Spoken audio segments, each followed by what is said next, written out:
이 시간에 우리 말씀의 제목을 우리 같이 한번 앞을 보고 읽어보겠습니다. 시작. 함께 즐거워하고 함께 우십시오. 아멘. 자, 우리 앞뒤 잡아보시고 우리 사랑을 듬뿍 담아서 축복합니다. 사랑합니다. 축복합니다. 네, 오늘 아주 오랜만에 우리 지영이도 왔고요. 또 우리 사랑하는 제 사촌 동생 가족도 왔습니다. 너무 감사드리고, 자, 이 시간 말씀을 전하겠습니다. 여러분, 오늘도 말씀으로 찾아오시는 주님을 꼭 만나시고요.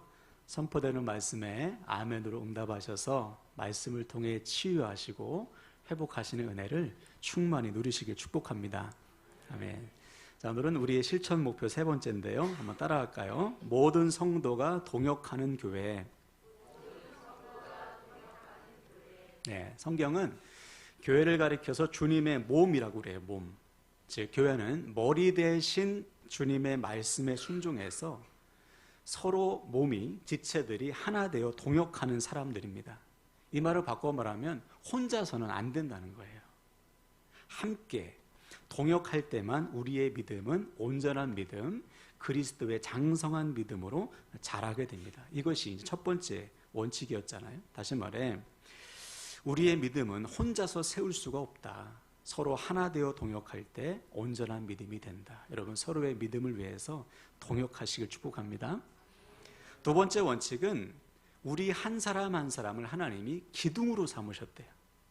기둥이 된다는 것은 내 자리 지키는 것입니다. 기둥이 굳건하게 자리를 지키고 있기 때문에 건물이 유지되는 거잖아요. 마찬가지로 우리가 있어야 될 사명의 자리, 헌신의 자리, 예배의 자리, 기도의 자리를 지키면 우리 곁에 있는 지체들이 우리를 통해 도움을 받아서 함께 세워져 가는 거예요. 여러분, 우리를 부르신 그 자리를 굳건히 지키시길 축복합니다. 세 번째 원칙은 서로 용납하고 용서하는 교회였습니다. 바울은 교회를 향해서 누군가에게 불만이 있다면 주님께서 우리를 용서하신 것 같이 너희도 용서하라 그랬어요. 여기서 불만이라는 것은 저 사람은 나랑 안 맞네, 별로야, 이 수준이 아니고 나에게 해를 끼치는 사람까지, 즉 나와 안 맞는 사람, 나에게 해를 끼치는 사람일지라도 용납하고 용서해라. 왜? 주님께서 그런 나를 용납하고 용서하셨기 때문에.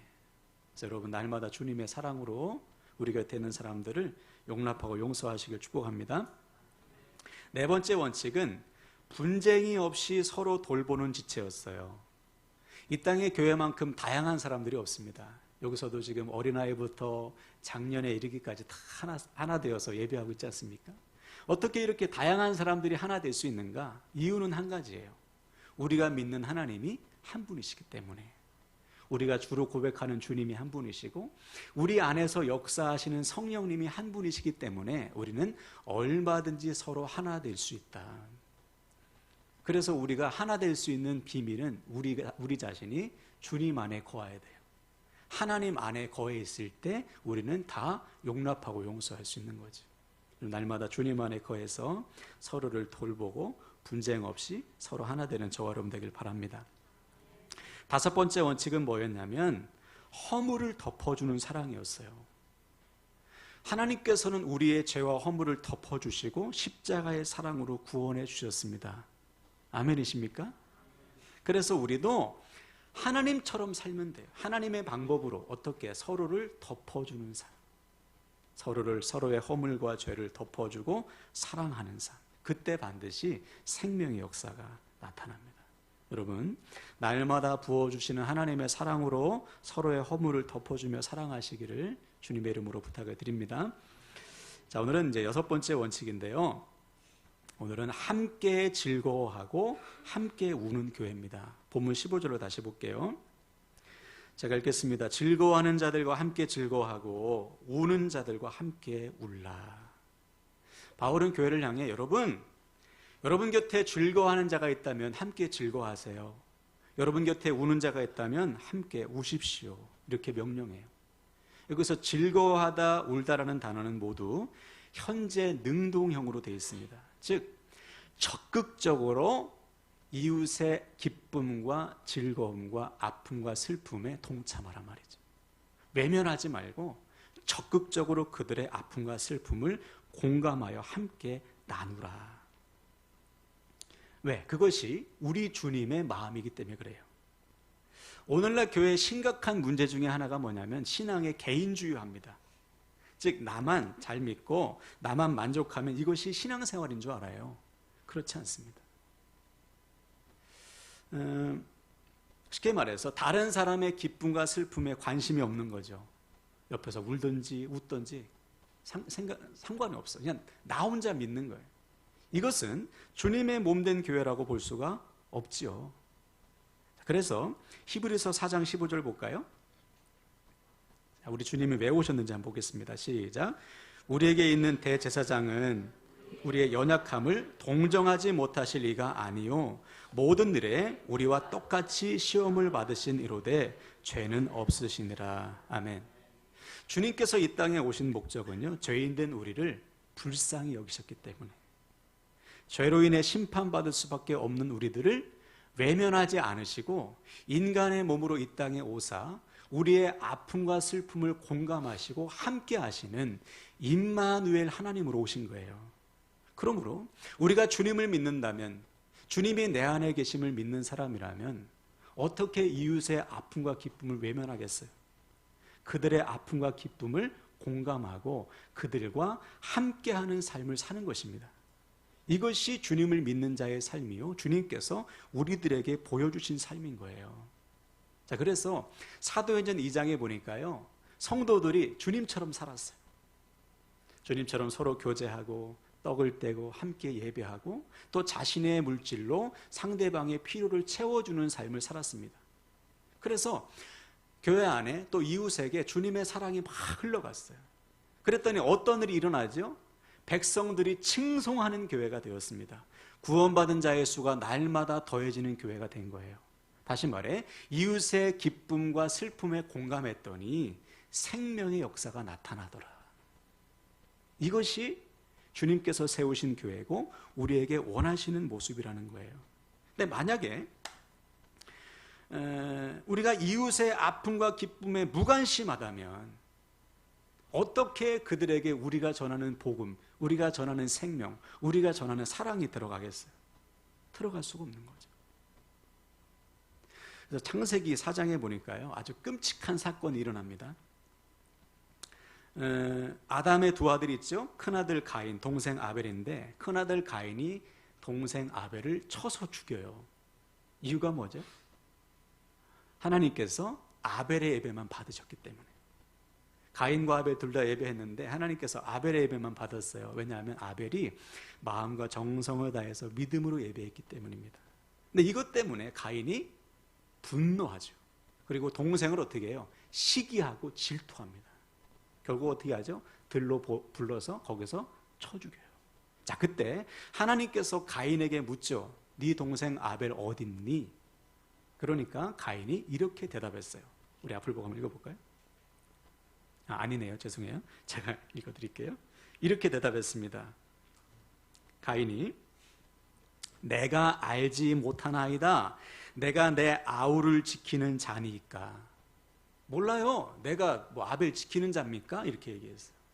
자, 여기서 지키다라는 단어는 히브리어로 샤마르라는 단어인데요. 이 단어의 뜻은 돌보다, 살피다, 보호하다라는 뜻이에요.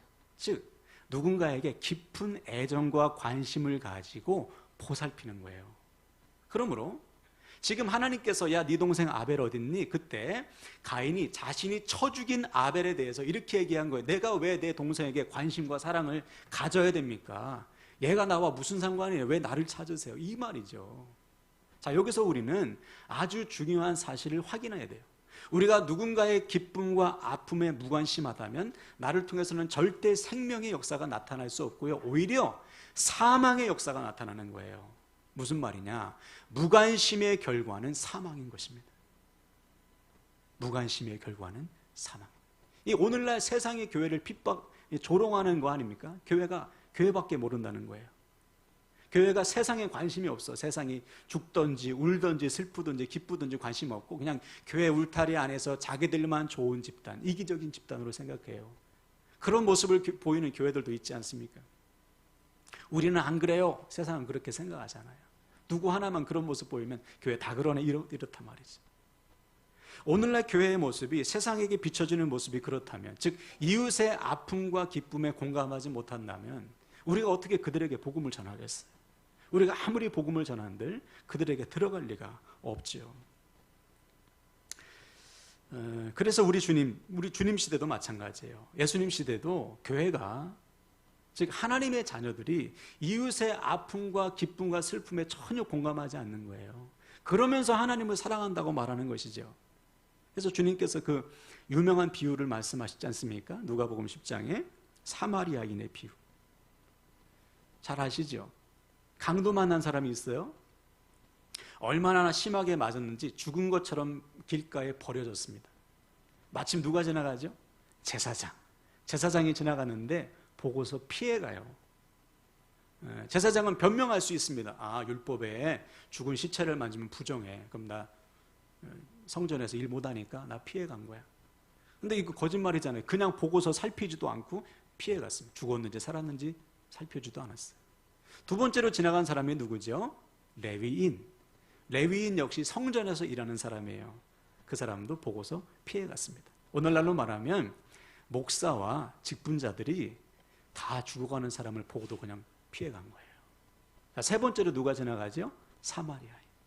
보고서 어떻게 했습니까? 그를 불쌍히 여겨 응급치료합니다. 그리고 주막 여관에 데려가서 보살펴줘요. 그리고 길을 떠나면서 얼마가 들어가도 좋으니 이 사람 잘 보살펴달라 부탁하고서 길을 떠납니다. 주님께서 묻죠. 누가 이 강도 많은 자의 이웃이 되겠느냐? 누굽니까? 자비를 베푼 사람, 불쌍히 여기는 사람, 사랑을 실천한 사람이에요. 주님께서 이 말씀을 하신 이유가 있어요. 그 당시에 나는 하나님 누구보다 사랑해. 종교 지도자들, 제사장, 서기관들, 바리새인들은 그렇게 주장했어요. 야, 우리가 하나님 제일 사랑해. 근데 주님께서 보실 때 그들의 사랑은 가짜예요. 왜? 하나님을 향한 사랑이 이웃으로 흘러가지 않는 거예요. 말로는 하나님을 엄청 사랑합니다. 내가 주님 사랑하죠. 그런데 그 사랑이 이웃으로 흘러가지 않는 것입니다. 주님께서 말씀하신 거예요. 야, 니들 틀렸어. 하나님 사랑이 곧 이웃 사랑이야. 이웃 사랑으로 흘러가지 않는 건 그 가짜 사랑이야. 하나님의 마음은 항상 이웃을 향하고 있다는 사실을 주님이 알려주신 거예요. 그러므로 사랑하는 여러분, 오늘 말씀을 통해 우리는 우리의 관심과 사랑이 누구를 향하고 있는지를 점검해야 돼요. 지금 내 관심은 누구를 향하고 있나? 내 사랑은 어디로 흘러가고 있나?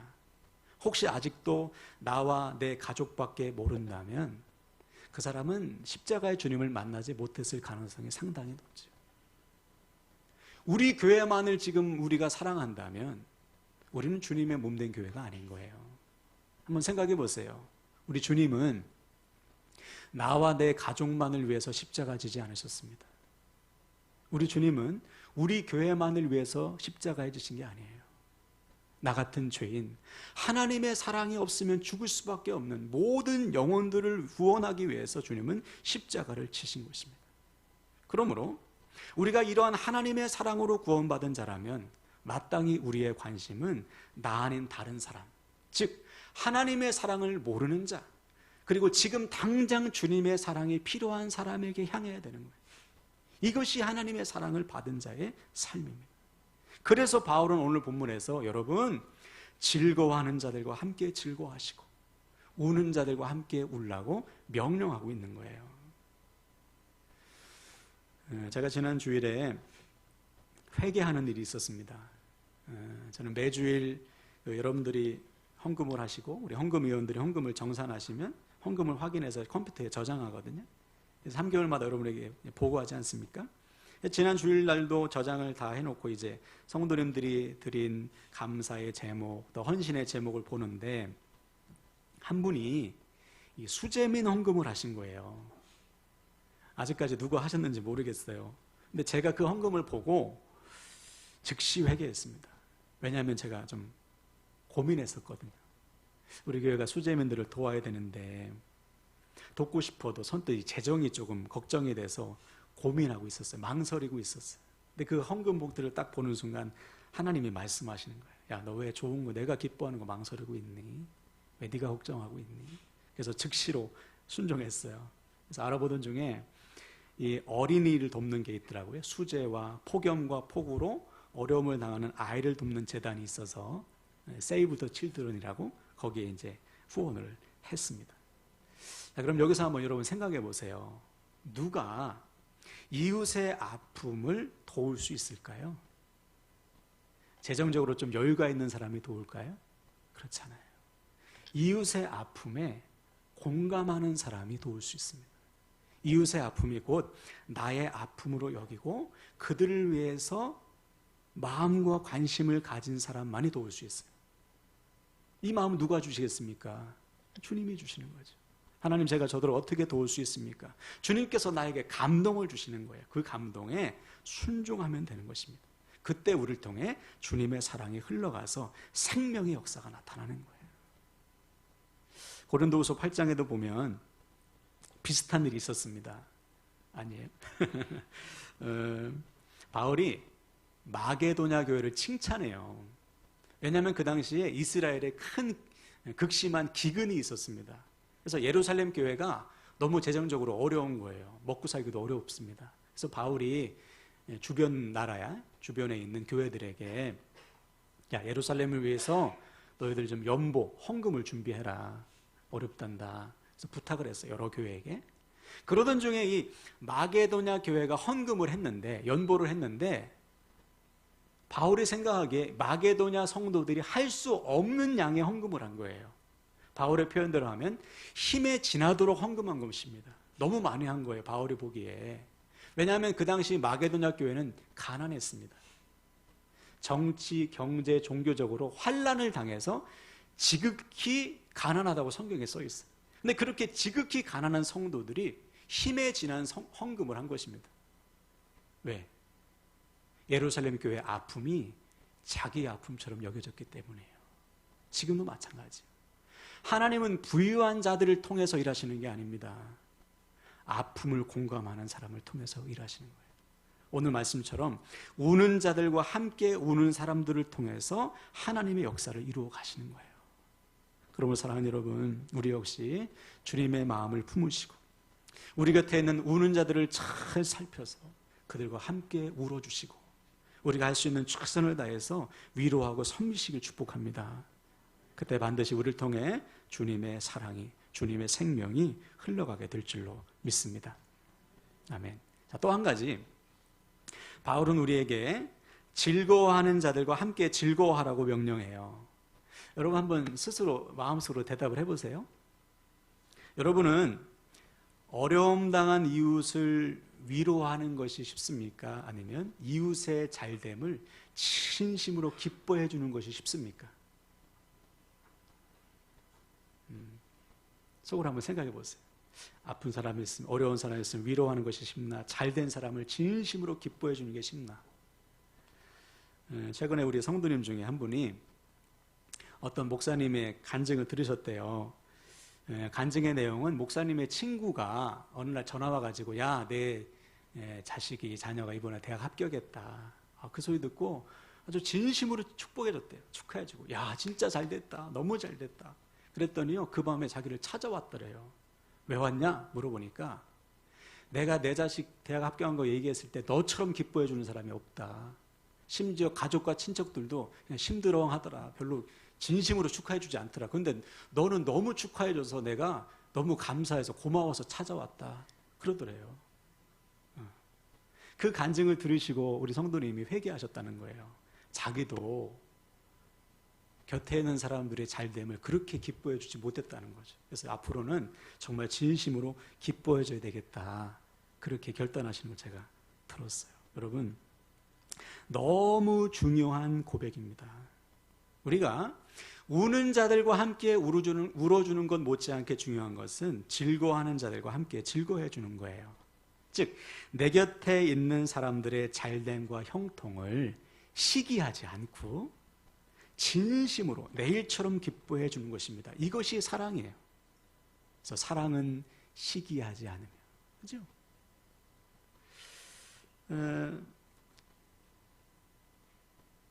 내일처럼 기뻐해요. 이것이 사랑이고 어쩌면 이것이 여러분 천국의 모습입니다. 천국의 모습.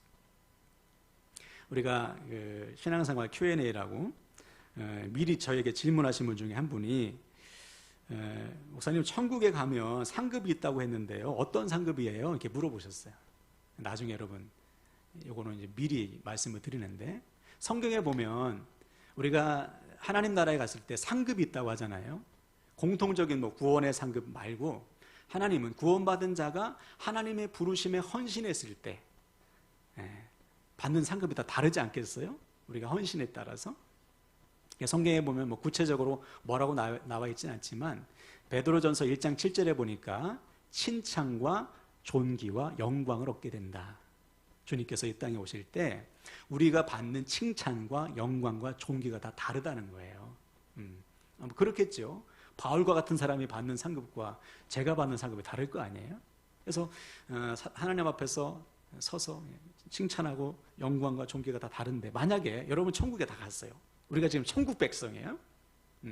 그래서 하나님께서 야 권태현 일어나, 일어나는 말이 아니고 그래서 태현이에게 저보다 더 많은 칭찬과 영광과 존귀를 줬을 때 저를 포함한 천국에 있는 사람들이 시기할까요?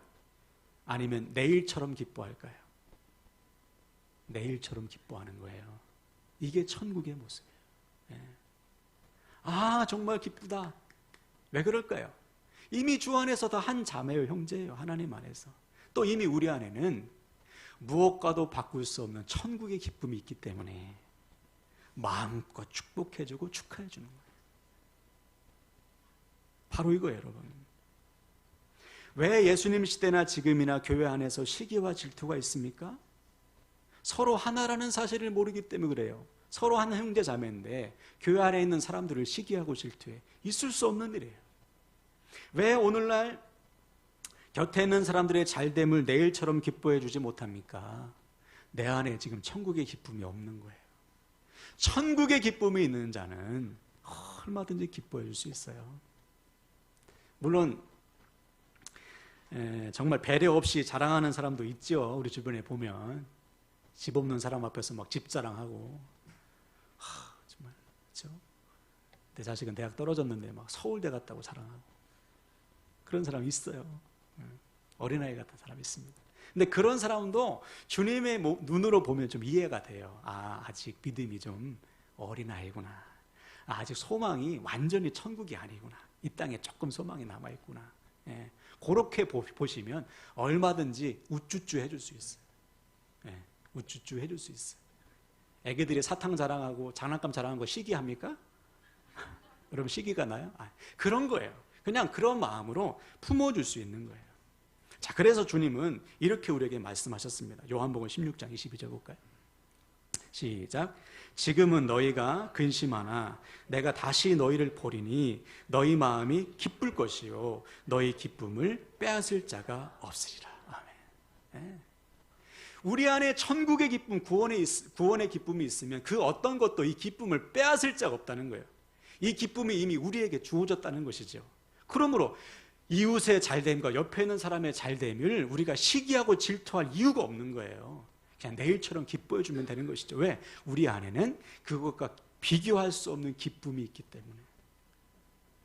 그러므로 사랑하는 여러분, 오늘 말씀을 통해 우리 모두 즐거워하는 자들과 함께 즐거워하시고 우는 자들과 함께 우는 교회가 되길 축복합니다.